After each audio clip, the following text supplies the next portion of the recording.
Hello guys, आपका स्वागत है हमारे चैनल पे जिसका नाम है स्टोरी विद जेरिस, जहाँ पे मैं ऋषभ आपको कहानियाँ सुनाता हूँ। तो आज की जो कहानी है वो एक ऐसी लड़की के बारे में होने वाली है जिसका नाम है मोनिका। मोनिका एक छोटे से शहर से बिलोंग करती है जो स्टडीज़ के बाद नौकरी की तलाश में एक बड़े शहर में जाती है, जिसको नौकरी मिल जाती है और वहाँ पे वो ढूंढती है एक फ्लैट। उस फ्लैट पे रहना मोनिका को पूरी लाइफ चेंज कर देगा, वो नहीं पता था। चलिए आज की स्टोरी शुरू करते हैं इस इंट्रो के बाद।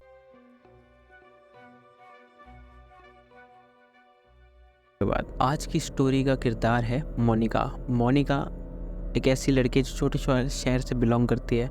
दिल्ली में वो एक स्टडीज़ के बाद नौकरी के लिए अप्लाई करती है दिल्ली में, जहाँ पे उसकी जॉब लग जाती है। तो जॉब करने के लिए वो वहाँ पहुँच जाती है दिल्ली में।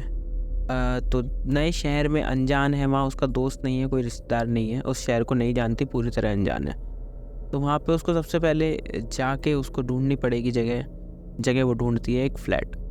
वहाँ पे उस जगह पे वो अपनी ऑफिस के पास जगह ढूंढने की कोशिश करती है, जहाँ पे उसको फ्लैट बहुत महंगे मिल रहे होते हैं। 18,000, 15,000, 20,000 इसके आसपास की, 15 से 20 की रेंज में चल रहे होते हैं। तो जो कि मोनिका के बजट के हिसाब से बहुत महंगे होते हैं। और कई जो फ्लैट थे 15 या उससे सस्ते थोड़े मिल रहे थे उसके आसपास, 15-12 की रेंज में, वो इतनी अच्छी कंडीशन में नहीं थे कि जाके रहा जा सके। उनमें बहुत गंदगी थी, साफ़ सफाई नहीं थे, अच्छे से मेंटेन नहीं थे। तो मोनिका इसी तरह कई फ्लैट ढूंढ रही होती है। तभी उसको ढूंढते ढूंढते 1-2 दिन हो जाते हैं, ढूंढती है अलग अलग फ्लैट। उसमें मोनिका को एक दिन, दूसरे या तीसरे दिन उसको एक फ्लैट और मिलता है, बहुत बढ़िया फ्लैट, जिसका 2 BHK होता है। बड़ा फ्लैट है, साफ़ सुथरा है उसके हिसाब से, और अच्छे से एक एरिया में है। कोई बेकार कहीं अजीबोगरीब जगह नहीं है, कहीं अंदर जाके नहीं है, अच्छे खासे एरिया में, मेन रास्ते पे, जहाँ से आने जाने में कोई दिक्कत नहीं होगी। और फ्लैट उसके बजट में भी आ जाता है, काफ़ी सस्ता मिल जाता है। वहाँ पे उसको वो फ्लैट मिलता है 12,000 में, जहाँ उसके फ्लैट स्टार्टिंग ही उसको मिनिमम 17 से 20,000 तक के बीच में थे। वहाँ पे उसको एक 12,000 में एक इतना बढ़िया और अच्छा मेंटेन खूबसूरत सा फ्लैट अच्छे से लोकेशन पे मिल गया था, जो कि उसके ऑफिस से बहुत ज़्यादा दूर भी नहीं था। तो मोनिका के लिए वो फ्लैट एकदम बेस्ट था। तो मोनिका थोड़ा तो सोचती है फिर, लेकिन सोचती कि इससे बेस्ट नहीं मिल सकता। तो उसके बाद मोनिका वो फ्लैट ले लेती है। वहाँ पे सामान पहुँचता है, वहाँ पे सेटल होती है, सामान अनरैप करती है, मोनिका आ जाती है, उस फ्लैट को ले लिया जाता है, एडवांस वगैरह सब दे दिया जाता है। वहाँ रहती है, आराम से अरेंज वगैरह करती है। जैसे कुछ दिनों बाद ऑफिस से ज्वाइन करना होता है, तो वो वहाँ पे ये सारी चीज़ें करना शुरू कर देती हैं, सेटिंग वगैरह करती है, अपना चीज़ें लगाती है। तो अब 2 दिन बाद उसको ऑफिस ज्वाइन करना था। 2 दिन वो सेट करती है, उसका रूटीन अच्छा खासा सेट कर रही है, वहाँ से फिर ऑफिस ज्वाइन कर लेती है। फिर अब उसका रूटीन शुरू हो चुका होता है, डेली ऑफिस जाना आना। और मोस्टली दिन भर वो ऑफिस में ही रहती थी, रात को आके फ्लैट पे सोना होता था। 2-4 दिन ऐसे ही निकलते हैं, आके उसके पास कुछ ज़्यादा करने को नहीं होता था। तो ऐसे ही पूरा वीक निकल गया। जैसे आता है फिर संडे आने के बाद फिर मोनिका सोचती है अब क्या करे, क्योंकि नया शहर है, उसका कुछ जान ना पहचान यहाँ पे, और क्या करे वो। संडे को पूरा टाइम है, तो वो पूरे दिन बैठे बैठे क्या कहती है कि बचा कुचा फ्लैट जो है उसको भी साफ़ सफाई कर लेनी चाहिए, क्योंकि मोस्टली उसने अभी कमरा और सामान रखने की 1-2 जगह कोने में जगह साफ़ करी होती है ताकि सामान रख सके, पूरा फ्लैट नहीं करा होता। तो मोनिका सोचती है बाकी जगह भी, किचन भी थोड़ा सेटल कर दिया जाए, किचन भी अब चालू करा जाए। करते करते एकदम से हॉल में उसको एक जगह दिखती है। मोनिका को एकदम से कोने में अपने हॉल में से अपने गेट दिखता है, जो बालकनी में हल्का सा एक होता है। तो वो बालकनी में अभी तक इतना ज़्यादा उसने घर से देखा नहीं होता। देख के तो वो बाहर जाती है, बालकनी चेक करती है, तो बालकनी में वो कोने में छोटा सा एक गेट होता है। तो वहाँ पे एक रूम होता है। जब वो उसको चेक करके देखती है सामान थोड़ा हटा के, तो वहाँ पे एक प्रॉपर रूम होता है। तो वो खोल के देखती है मोनिका, तो वो कहती है या ये तो अच्छा एक और रूम है, मतलब यहाँ पे ये इतना है। यहाँ तो मेरे को 2 BHK मिलना मुश्किल हो रखा था। एक तो इतना सस्ता मेरे को इतना बढ़िया फ्लैट मिल गया, ऊपर से इसके अंदर एक और रूम है। वहाँ पे स्टडी रूम बना हुआ था, बट उस रूम में कुछ अजीब चीज़ें होती हैं। उस रूम में जो खिड़कियाँ होती हैं वो पूरी तरह बंद कर रखी होती हैं। तो एक बहुत टाइम से रूम बंद होता है ना, तो एक अजीब सी स्मेल आ जाती है उसमें, ना हवा आ जाती ना धूप आ रही, तो अजीब सी थी। तो अपने मोबाइल की फ्लैश लाइट ऑन करती है। उसके बाद वो अंदर जाके चेक करती है। वहाँ पे बीच में एक ट्रंक टाइप का लगा होता है, मतलब मेटल का बॉक्स सा होता है। तो और उसके आसपास एक छोटी सी कुर्सी होती है बच्चों वाली। तो वो वहाँ पड़ी हुई है, तो वो देखती है वहाँ पे उसके ऊपर कुछ अजीब सी चीज़ें होती हैं। उसके ऊपर सिंदूर और कुछ चीज़ें, दाने पड़े हैं वहाँ कुछ ऐसे। और देख के लग रहा था कि ये अभी का नहीं है, बहुत पूरा धूल धूल हो रखी है, जमी पड़ी है दीवारों पे, ज़मीन पे सब धूल जमी होती है। तो अब मोनिका इतना इन चीज़ों से उसको नहीं आइडिया होता, तो वो ध्यान नहीं देती। वो देखे तो सारी चीज़ सफाई करनी, वो चलो शुरू करते हैं। तो सारी चीज़ वो सेंटर में जो चीज़ें रखी होती हैं उनको कोने में करती है और बाकी जगह सफाई करना शुरू करती है। तो वो सारी कोने में रख के साफ़ सफाई कर लेती है। कुछ घंटे के बाद साफ़ सफाई हो जाती है।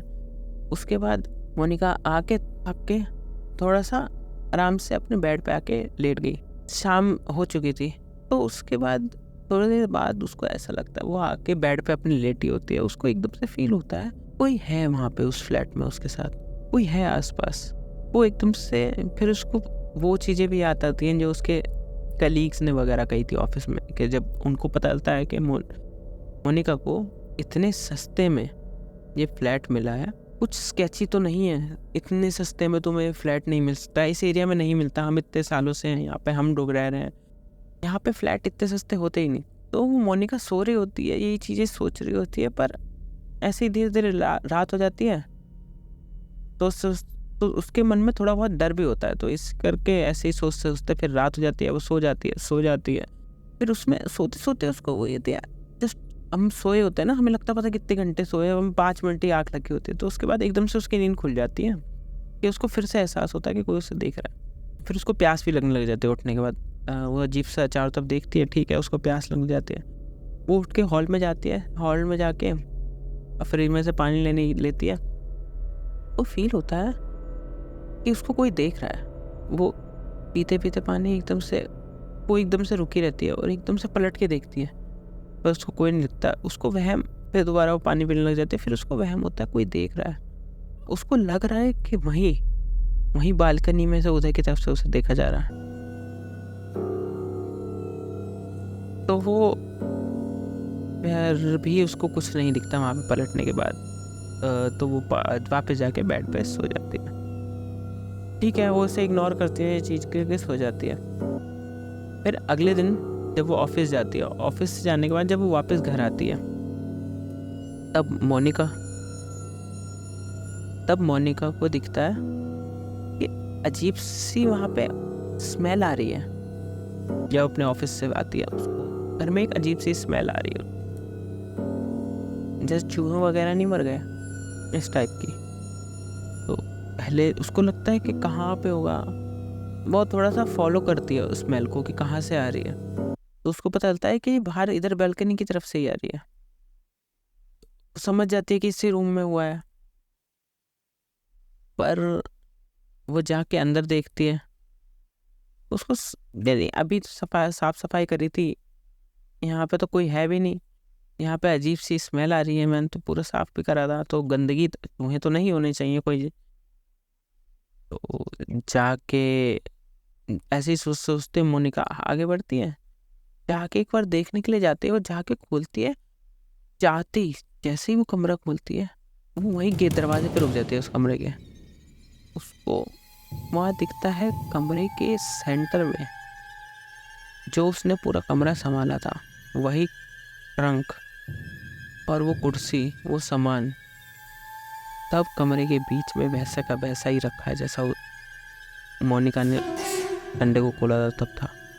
मोनिका और कुछ नहीं सोचती, तुरंत उससे बाहर निकलती है और ओनर को कॉल करती है। ओनर को कहती है, अंकल ये क्या हो रहा है यहाँ पे? यहाँ पे आपने एक तो मेरे को फ्लैट के में एक और रूम है उसके बारे में नहीं बताया, और ऊपर से उसके अंदर क्या अजीब सी चीज़ हो रही है। कल मैंने वहाँ पे साफ़ सफाई करी थी, वहाँ से अंकल कहते हैं रुको रुको रुको, क्या कह रहे हो? एक और रूम? हाँ जो यहाँ स्टडी रूम है, मोनिका कहती है। अंकल कहते हैं स्टडी रूम? स्टडी रूम में नहीं जाना है, स्टडी रूम हमने तुम्हें नहीं दिया था। ठीक है, नहीं दिया था क्या मतलब होता है? मैंने फ्लैट के लिए पैसे दिए। हाँ फ्लैट के दिए हैं तुमने, स्टडी रूम नहीं है। स्टडी रूम को भूल जाओ, स्टडी रूम के बारे में कुछ नहीं होगा। स्टडी रूम में दोबारा मत जाना, अब तो तुम चली गई, दोबारा नहीं जाना। वो इतनी बात कर रहे हैं तो वो ज़्यादा बोलते नहीं और वो फ़ोन रख देते हैं। मोनिका सोचती है ये क्या बात हुई। अब वो और चीज़ों से परेशान होने लग गई है कि उसके अली वगैरह कह रहे हैं कि यहाँ पे नहीं जाना चाहिए था, इतने सस्ते में नहीं मिलता, कुछ ना कुछ स्केच ही होगा। उसके बाद उसको एक ऐसा रूम मिलना जिसके बारे में मकान मालिक ने उसे नहीं बताया। उसके बाद अगले दिन सामान सारा वापस अपनी जगह पे आ जाना और अजीब सी स्मेल आना। फिर मोनिका जाके अपने कमरे में जाके बैठती है। मोनिका यही कमरे में अपने बैठ के सोच रही होती है, तभी उसको ऐसा एहसास होता है हॉल में कोई चल रहा है। पूरा अभी वो जगह खाली होती है, फर्निश्ड वगैरह कुछ नहीं होता, बस सामान कोने में पड़ा होता है तो एको करता है। तो मोनिका सोचती है, एहसास होता है ना बाहर कोई चल रहा है, तो चलने का उसको एहसास हो रहा है। फिर वो एहसास थोड़ी देर में पायल की छन छन करके आवाज़ आने लग जाती है, जैसे कोई पायल पहन के चल रहा है। चलते चलते वो गोल गोल धीरे धीरे हॉल में घूम रही है। मोनिका और डरे जा रही है और डरे जा रही है। डरते डरते मोनिका वहाँ पे बेड पे कंबल होता है, कंबल उड़ के एकदम कोने में दब के बैठ जाती है बेड पे। लेकिन अब वो घबरा रही है, यहाँ पे मेरे अलावा तो कोई नहीं है और अभी वो हॉल से आई है। और धीरे धीरे उसके सारी चीज समझते समझते ही वो पायल की छन आवाज़ और तेज होने लग जाती है। जैसे चलने से की जगह अब वो दौड़ने लग गया, गोल गोल गोल गोल गोल गोल करके बहुत जोरों से हॉल में दौड़ रहे। उसकी चूड़ियों के बीच खनकने की आवाज़ आ रही है और अब ये आवाज़ बहुत जोरों से आ रही है। अब आप चाहे डरते हो चाहे ना डरते हो, लेकिन अगर आपके साथ ऐसा हो तो डर लग ही जाता है। मोनिका वैसे तो इन चीज़ों से नहीं डरती थी, ना मानती थी, पर अब उसके मन में डर बैठ रहा था। मोनिका को समझ में नहीं आ रहा था उसको क्या करना चाहिए। वो कुछ समझ नहीं आता कि उसको क्या करना चाहिए। तब वो उसको एक ही ऑप्शन दिखता है कि दोस्तों को बुलाया जाए। वो अपने ऑफिस के कलीग को बुलाती है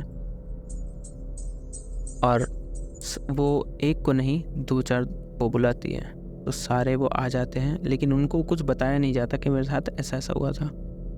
तो वो लोग आ जाते हैं। उनके आने के बाद मोनिका कमरे से अपने बाहर निकलती है, तो उसके बाद वो बैठते हैं उनके साथ ही। फिर मोनिका बाहर निकल जाती है। उस टाइम तो वो उनको कुछ नहीं बताती, अगले दिन उन्हें वो ये चीज़ें बताती है। फिर वो सब बोलते हैं कि नहीं ऐसा कुछ नहीं होता। कई जने मानते हैं, कई जने नहीं मानते, लेकिन कोई कुछ कहता नहीं। कई जने मना कर देते कि क्या बात कर रही हो। बट मोनिका परेशान है, ना उसका वहाँ कोई रिश्तेदार है, ना वो किसी को जानती है। ये जो कलीग बने हैं, ये दोस्त हैं, नए ही हैं, अभी कुछ दिन मिले हुए हैं, ऑफिस में ही मिले थे। वैसे पहले से ना वो किसी को जा सकती है, ना वो किसी को कुछ बोल सकती है, इनकी किसी से हेल्प भी नहीं मांग सकती। कोई करेगा या नहीं करेगा ये चीज़ सोच रही होती है। उस दिन मोनिका जब दोबारा उस फ्लैट में आती है ऑफिस से बाद, उसके आने के बाद वो बहुत परेशान रहती है, अपने रूम में बैठ के सोच रही है। उसको समझ में नहीं आ रहा क्या करे, किससे मदद ले, कोई और उसकी मदद कर सकता है नहीं कर सकता।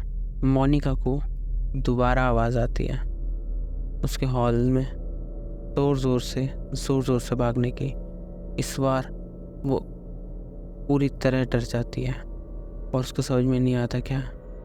वो सारे मंत्रों का जाप करने लग जाती है, भगवान जी के नाम लेने लग जाती है, उसको जो पता होता है वो करने लग जाती है, लेकिन उसको समझ में नहीं आता क्या हो रहा है। फिर उसको शायद एहसास होता है कि उसके रूम में उसने मंदिर लगा दिया होता है, तो वो आती है उसी दिन वो अपने कमरे में मंदिर सेट कर लेती है।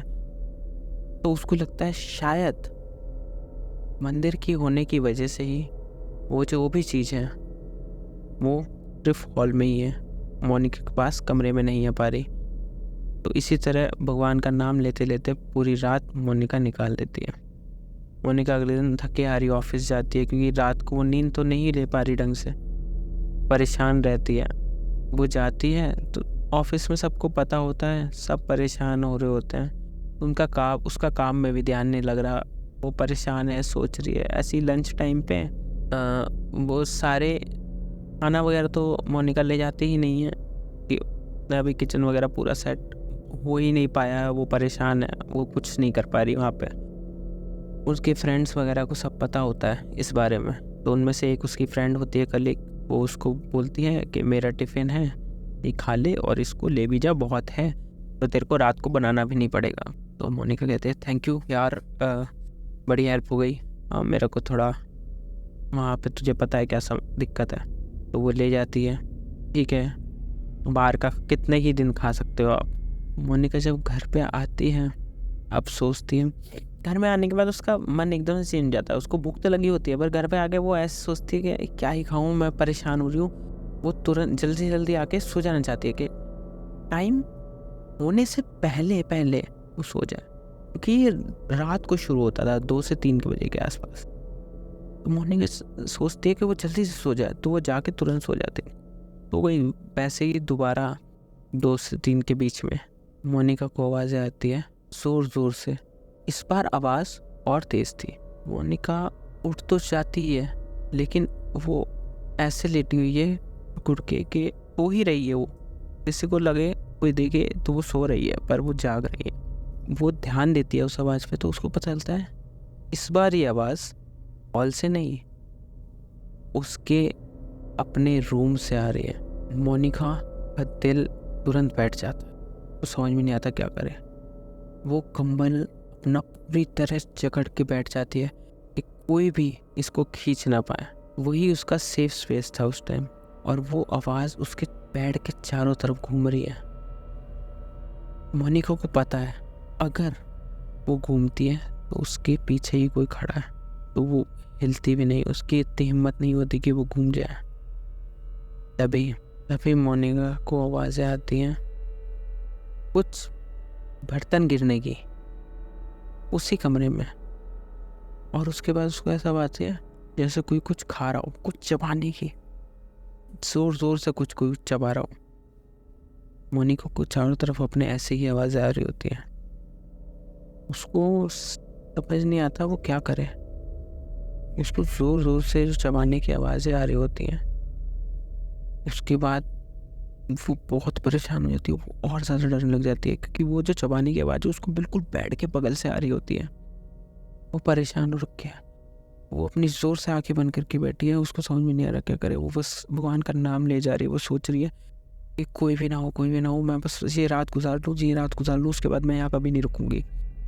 उसके बाद सुबह होने का इंतज़ार करती रहती है कि सुबह बहुत जल्दी हो जाए। जैसे ही रोशनी आई थी वैसे ही सुबह होती है कुछ घंटों बाद, और उसके चेहरे पे जब सूरज की रोशनी आती है तो वो चेक करती है, लेकिन अभी भी वो डर रही है। उसको भरोसा नहीं है कि अगर मैं आँख खोलूँगी तो मेरे को कोई दिख जाएगा। पर वो जैसे जैसे अपनी धीरे धीरे आँखें खोलती है उसको कुछ नहीं दिखता, लेकिन उसको अभी भी डर है कि उसके पीछे कोई खड़ा होगा। लेकिन वो हिम्मत करके जैसे ही पलटती है, पलटने के बाद वो देखती है उसके कमरे में चीज़ें फैली हुई हैं। वो जो टिफ़िन अपनी फ्रेंड से मोनिका लेके आई थी वो पूरा खुला हुआ है, फैला हुआ है, लेकिन उसमें से कोई सामान नहीं गिरा हुआ।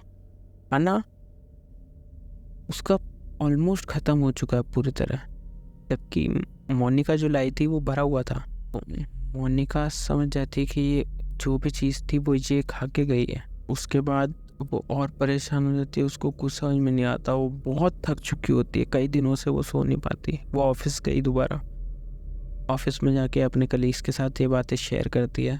तो वो बताते हैं, जैसे कि पहले भी किसी ने नहीं माना था, लेकिन इस बार अब कई जने जो होते हैं उनमें से उससे बताते हैं, कल जो तुम्हारे साथ हुआ ये तुम्हारे साथ और चीज़ें बढ़ने वाली है, और ये चीज़ बहुत खतरनाक है। क्योंकि कल जो तुम टिफ़िन लेके गई थी उसमें तुम्हारे साथ नॉनवेज था, चिकन था।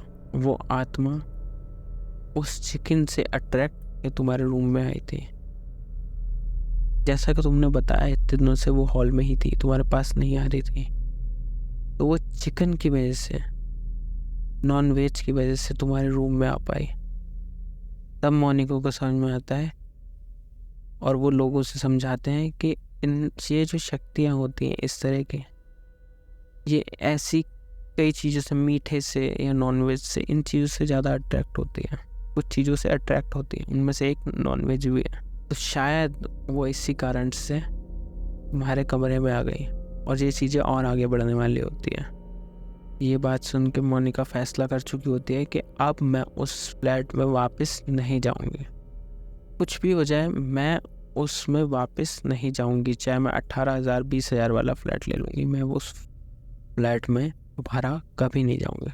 तो वो ओनर से बात करती है। ओनर के बातें टालने की कोशिश करता है कि नहीं, आप तो ऐसे कुछ दिन रहने आई हो, आप ऐसे अफवाह फैला रही हो, आप चाहती हो कि मैं और सस्ता कर दूँ, वैसे ही ऑलरेडी इतना सस्ता है, आप मेरे नाम मत ख़राब करो मेरे इस फ्लैट का। तो ऑनर बात टालता है, जबकि उसको पता होता है उस स्टडी रूम के बारे में। वो टाल रहा होता है, बट मोनिका वापस नहीं जाती। फिर वो वहाँ से निकल जाती है। वो एक दूसरा फ्लैट ले लेती है, एक अच्छा खासा, वहाँ पे शिफ्ट हो जाती है। उसके बाद उसके लाइफ में दोबारा कोई ऐसी चीज़ नहीं होती। नया जो उसने फ्लैट लिया होता है वो अपने सारे फ्रेंड्स के आसपास ही होता है फ्लैट। तो ये आना जाना ही एक ही बिल्डिंग में होता है, तो इनका आना जाना भी एक दूसरे के संग लगा रहता है। तो इतनी कोई दिक्कत वाली बात नहीं होती, क्योंकि मोनिका अब दोबारा से अकेले दोबारा नहीं रहती है, क्योंकि एक ही बिल्डिंग में है तो आते जाते रहते हैं, पूरे दिन चहल पहल रहती है फ्लैट में, तो डर नहीं, कोई बात नहीं। उसमें वैसे भी अच्छा चल रहा होता है। मोनिका इस चीज़ से उबर चुकी है आज के टाइम में अब, लेकिन वो फ्लैट भी उसको याद है। और वो कहती है कि अगर आपके साथ भी कभी कोई चीज़ आपको बहुत ज़्यादा प्राइस डिफरेंस में मिल रही हो, जैसे कोई 20-30 हज़ार की चीज़ है और आपको मिल रही है 20-25 हज़ार की चीज़ है, आपको नॉर्मली मिल रही है, और कोई आपको 10-12 में वो चीज़ प्रोवाइड कर रहा है, तो ऐसा कोई बेवकूफ़ तो है नहीं कि अपनी चीज़ इतनी सस्ती बेचेगा। मतलब उसके साथ कुछ ना कुछ गड़बड़ है। बस मोनिका इस तजुर्बे के साथ अपनी लाइफ में आगे बढ़ती है, और नए फ्लैट में सब कुछ उसके साथ अच्छा है। फ्रेंड्स आते जाते रहते हैं, सब अच्छा, हंसी खांसी चल रही है, हंसी मजाक चलता है, पूरे दिन चहल पहल रहती है, ऑफिस में भी सब अच्छा चल रहा है। इसके बाद मोनिका के साथ ऐसा अभी तक तो कुछ नहीं हुआ है। बाकी आज की कहानी मोनिका की यहीं समाप्त होती है। मैं आपके लिए ऐसी और कहानियाँ लेके आता रहूँगा। अगर आपको ये स्टोरी अच्छी लगी तो लाइक करें, नहीं लगी तो डिसलाइक करें। आपको इसी तरह की स्टोरी सुनने पसंद है तो आप इस चैनल को सब्सक्राइब कर सकते हैं, अपने दोस्तों के साथ, फ्रेंड्स के साथ, फैमिली के साथ शेयर कर सकते हैं। और हम मिलेंगे आपके साथ अगली स्टोरी में, मिलते हैं अगली कहानी में। धन्यवाद।